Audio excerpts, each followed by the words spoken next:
Comme vous le savez, le CDH est un parti en pleine mutation. Il y a 1 an et demi est né Il fera beau demain, un processus participatif qui s'est donné pour mission de repenser en profondeur les racines et la structure même du mouvement politique. Et pour faire ça, hors de question de rester dans l'entre-soi.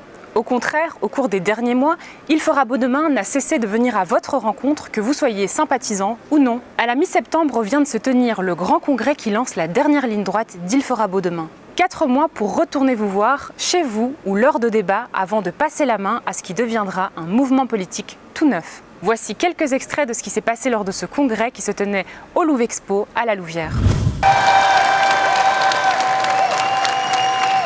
Que ça fait du bien! Que ça fait du bien de vous revoir, de vous retrouver, de se retrouver. Malgré le contexte, nous n'avons pas baissé les bras. On a continué le travail. On a phosphoré ensemble. Et maintenant que le contexte sanitaire permet de se retrouver tous ensemble, on va pouvoir partager le bilan des 20 mois écoulés et tracer la perspective des 3 mois à venir. Moi, j'ai l'impression que les citoyens n'ont plus confiance dans les partis. Ils ont l'impression que les partis politiques se sont devenus essentiellement des instruments qui visent à occuper le pouvoir. Il faut donc trouver autre chose. Il faut être un parti. Je pense qu'on va continuer, bien entendu, à avoir l'ambition de se présenter un programme à des élections, des candidats, d'exercer des responsabilités. Donc ça, c'est sûr. Mais il faut être plus que ça. Ça ne suffira pas d'avoir un projet politique, ça ne suffira pas de le défendre à des élections, de réfléchir entre nous. Il faudrait également être dans le concret. Pour être un mouvement politique aujourd'hui, je crois qu'il faut aussi que les adhérents du mouvement soient porteurs d'action sur le terrain, d'action citoyenne auprès des gens, que les valeurs qui sont les nôtres, on ne se contente pas d'attendre d'être au pouvoir pour les mettre en œuvre, on les met en œuvre d'emblée. Parce que pour retrouver la confiance des citoyens aujourd'hui, les paroles ne suffiront pas, il faudra des actes. La justice n'est pas entrepreneuriale, elle ne rapporte pas comme une entreprise, mais elle produit un besoin primordial du citoyen, la paix sociale.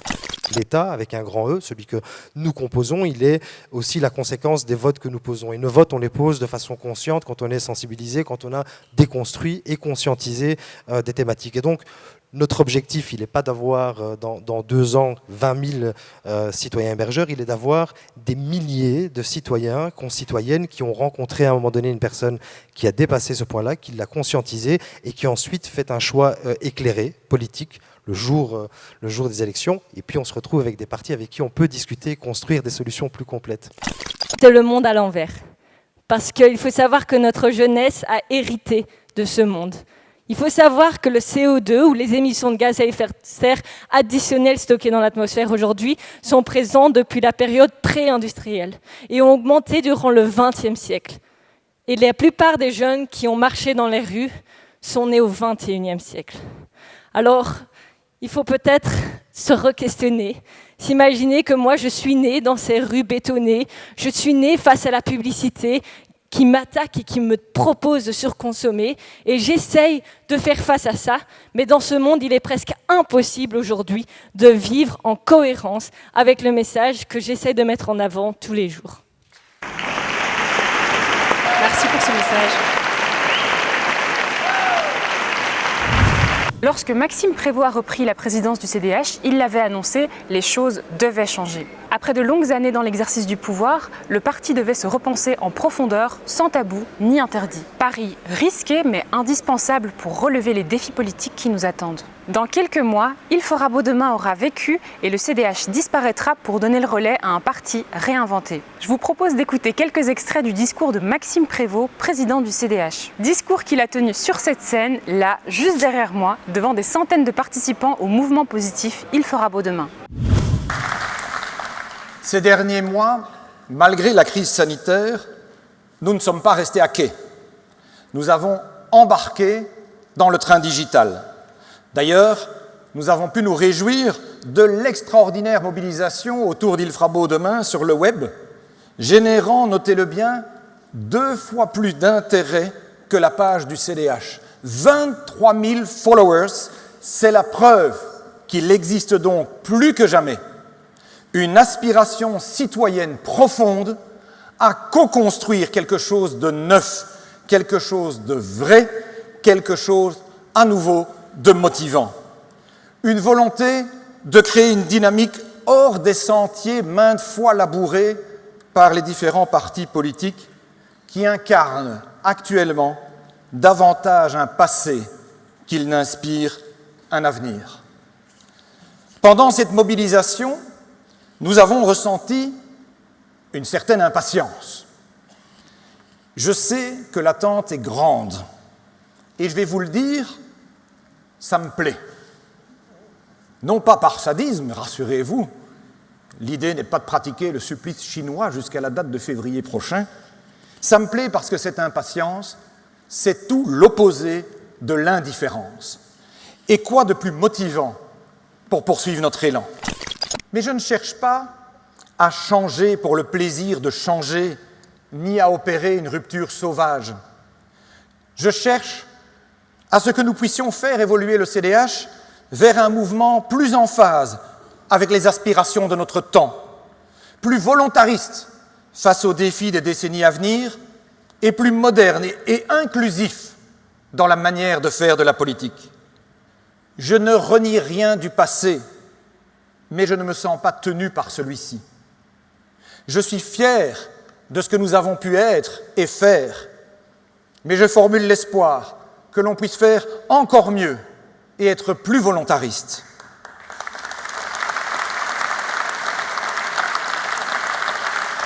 Et il semble clair, au vu des sensibilités exprimées tout au long du processus, que notre futur mouvement sera résolument un mouvement de progrès et non de rejet.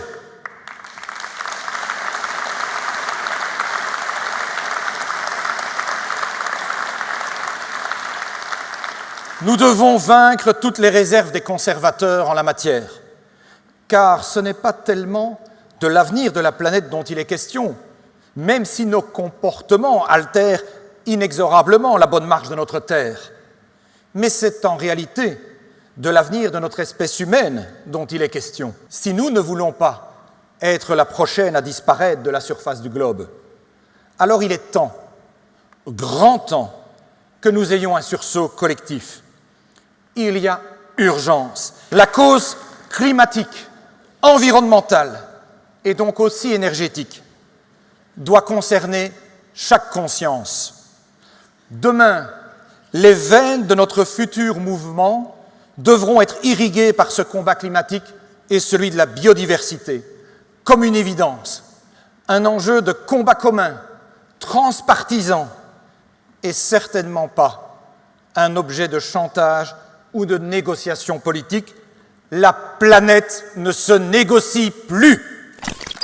La cause féministe ne nous est pas nouvelle, mais elle doit plus que jamais retenir à l'avenir notre attention et être un combat prioritaire, comme celle des LGBT, qui s'impose aujourd'hui avec une intensité et un désarroi grandissant. Le combat pour plus d'égalité et de dignité, pour le respect des différences et la lutte contre toutes les discriminations, s'imposera comme un fondement de notre futur mouvement.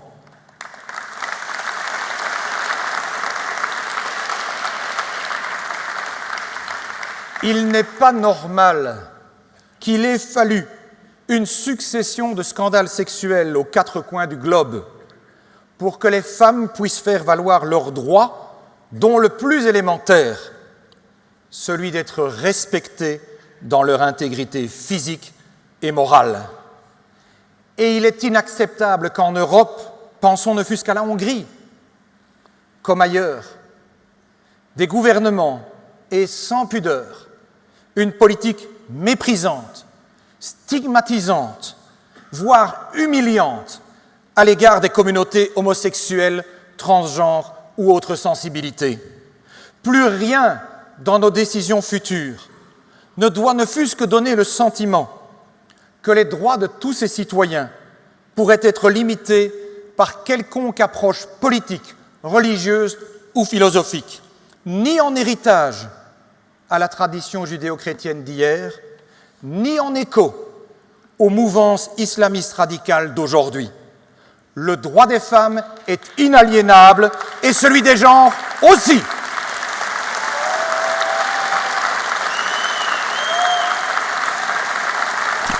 Bâtissons ensemble un mouvement politique régénéré, rafraîchi, revitalisé, libre de tout dogme, nourri aux convictions plutôt qu'aux ambitions, porteur de sens et de valeurs, et ayant soif de justice. Un mouvement qui pourrait donc puiser ses nouvelles forces dans la régénération humaine, la régénération environnementale, la régénération démocratique.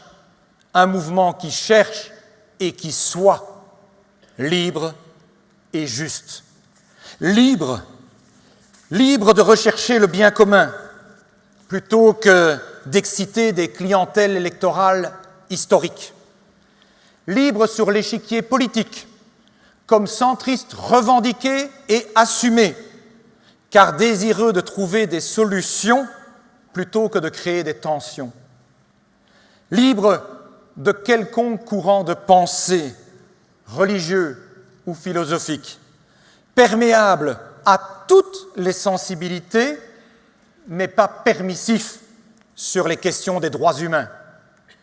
Libre de dire que la générosité est une valeur essentielle, mais qu'enfermer dans la dépendance, voire l'assistanat, n'est pas une solution. Un mouvement libre et juste. Juste aussi dans la recherche de la valorisation de l'effort, du travail fourni, de l'esprit d'entreprise. Juste dans une politique de cohésion sociale et territoriale qui ne méprise personne et qui fait du combat climatique un défi universel non discutable. Juste dans le respect de l'égalité entre les femmes et les hommes, chacune et chacun, quelle que soit son orientation sexuelle. Juste dans la valorisation de l'engagement, celui pour les autres, celui pour les plus fragiles, des personnes âgées aux personnes handicapées ou malades.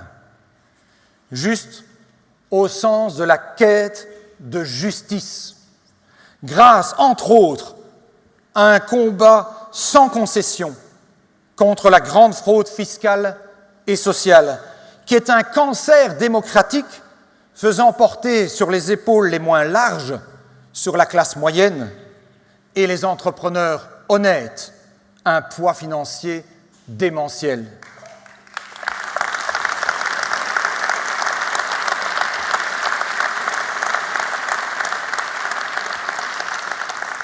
Un mouvement libre et juste, juste aussi dans la garantie d'offrir à nos citoyens la sécurité. Grâce à un État sûr, avec des services de police mieux dotés, une armée mieux fournie et une justice enfin renforcée et respectée. Et pour tous ces combats et tant d'autres, nous serons, je serai, engagés à vos côtés et avec vous. Ne soyons pas seulement indignés, soyons tous engagés et ne pensons pas aux prochaines élections, mais surtout aux prochaines générations. Merci pour votre écoute.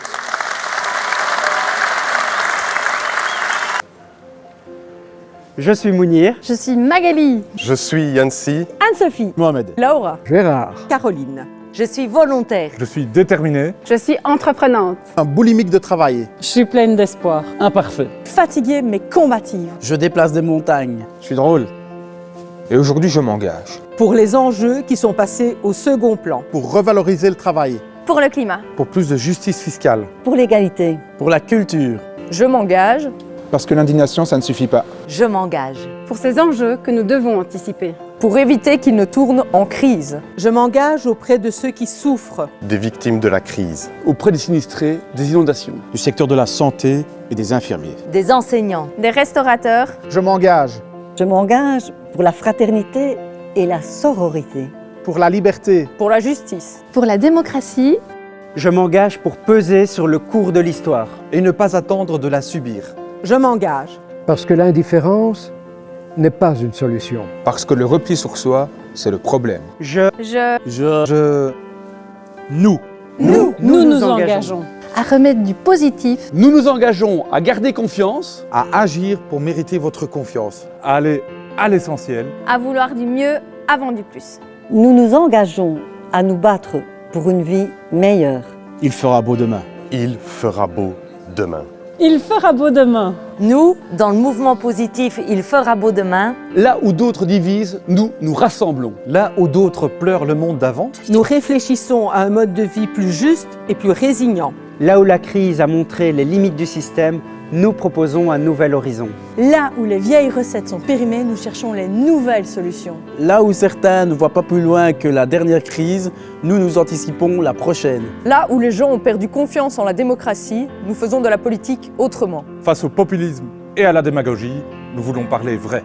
Et vous parlez en vrai. C'est essentiel. Urgent. Maintenant. Avec nous. Vous aussi, Engagez-vous. Soyez au rendez-vous et participez à Il fera beau demain. saisissez l'opportunité d'influer. Venez avec vos ressentis. Venez échanger Venez aussi pour vous amuser. et apporter vos idées. Maintenant, plus que jamais, Maintenant ou jamais. Allez, on y va. Allez, on y va. on y va. Allez,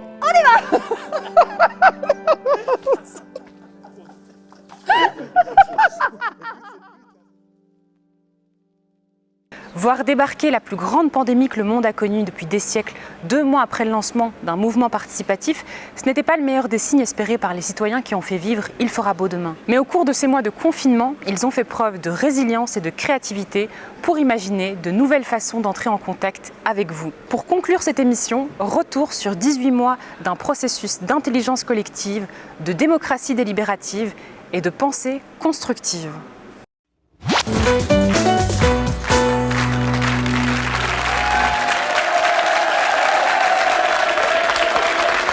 Bonjour à tous, nos invités d'aujourd'hui ont tous des noms extrêmement difficiles à porter. Eh oui, il y a des noms plus faciles à porter que d'autres. Notre mouvement s'appelle « Il fera beau demain ».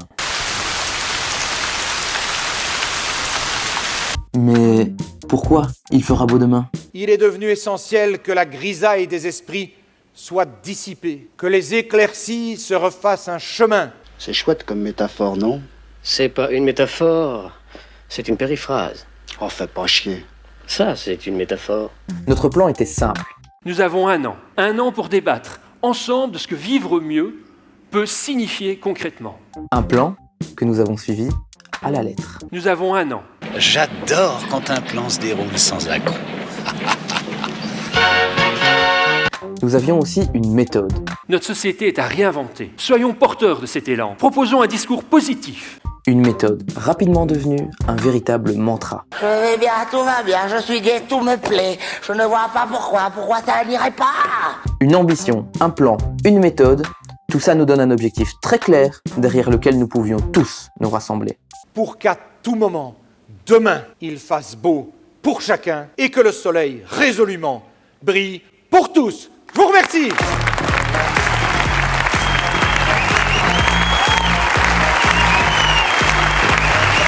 L'impulsion était donnée, il n'y avait plus qu'à passer à l'action. La première étape, ce fut de rêver tout haut.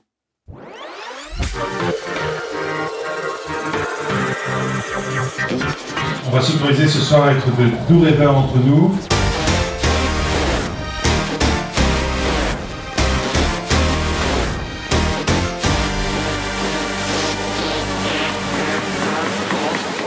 Ces 7 rêveries collectives ont été l'occasion de récolter à l'appel des idées, des envies et des visions de société.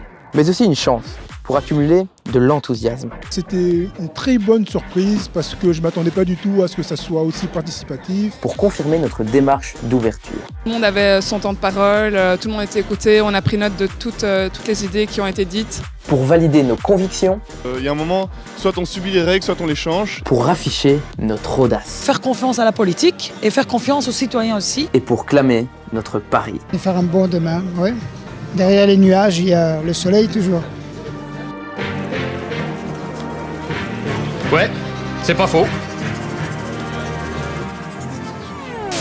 Les citoyens sont tenus de rester chez eux afin d'éviter un maximum de contacts et tous les rassemblements sont interdits. Une pandémie.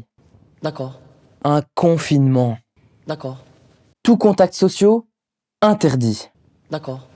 Est-ce qu'on pouvait imaginer pire comme obstacle pour un mouvement participatif? Non, je ne crois pas, non. Et pourtant, cela ne nous a pas empêchés de rebondir. Parce qu'il fera beau demain avait aussi prévu de se déployer en ligne. 3615, code de qui n'en veut, le rendez-vous des jeunes qui n'en veulent. Un déploiement articulé autour du lancement d'une plateforme de démocratie participative. Attention, celui que vous devez cliquer, c'est ilferabeaudemain.team. Esprit d'équipe.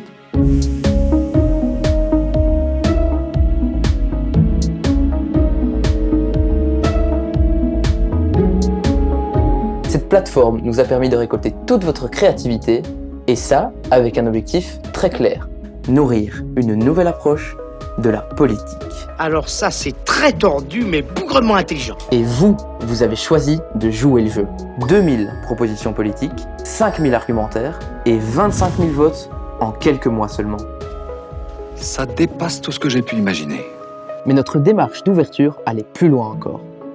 Puisque nous avons voulu vous impliquer dans le design même de notre nouveau mouvement. Avec notamment toute la réflexion liée au futur organigramme du parti. Comment le mouvement va-t-il se mettre en action? Après ce brassage d'idées nouvelles, il a fallu les mettre à l'épreuve. La crise sanitaire se prolongeant, nous avons donné naissance au débat confiné.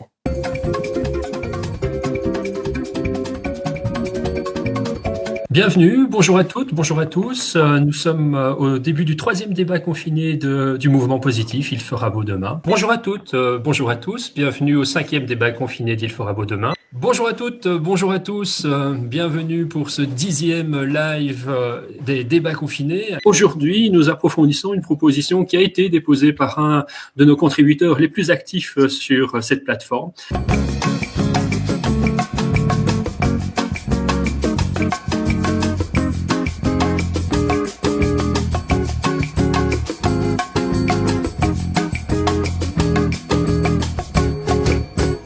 Des dizaines d'experts échangeant en direct et argumentant sur les avantages et les inconvénients de certaines propositions. Nucléaire, climat, financement de la presse, on a tout remis à plat. Et pendant des semaines, ces experts ont pris le temps de répondre à toutes vos questions. Ou presque. Non. On a failli l'avoir, mais on l'a pas eu. Durant l'été 2020, nous nous sommes enfermés dans un bureau et nous avons rassemblé, trié, analysé, disséqué, parfois même jusqu'à l'os, toutes vos idées, toutes vos propositions. J'espère que vous avez le cœur bien accroché parce que c'est une véritable boucherie à l'intérieur. Et à l'automne, nous étions prêts à venir frapper à votre porte pour en discuter avec vous. Plus rien ne pouvait nous arrêter. C'est cela, oui. Il n'y a qu'une solution. Et cette solution, c'est de limiter au maximum les contacts physiques entre nous.